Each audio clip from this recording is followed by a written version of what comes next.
মায়ের খেদমত, বাবার খেদমত এটা ভালো কাজ না খারাপ কাজ? ভালো কাজ।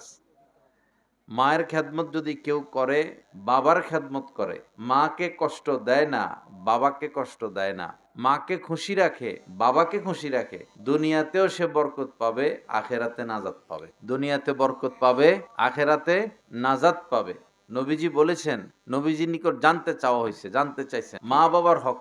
এক সাহাবী বললেন, ইয়া রাসূলুল্লাহ, মা বাবার হক কি? নবীজি বললেন, হুমা জান্নাতুকা ওয়া নারুকা, যে তোমার মা আর তোমার বাবা তোমার জান্নাতও আবার তোমার জাহান্নামও। তার মানে কি?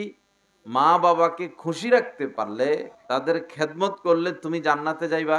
আর যদি তারা কষ্ট পায়, ব্যথিত হয়, আঘাতগ্রস্ত হয়, আঘাত পায়, তোমার উপর কষ্ট পায়, তো তোমার জাহান্নাম ছাড়া উপায় নাই। তো এজন্য আমরা মা বাবার সাথে ভালো আচরণ করব।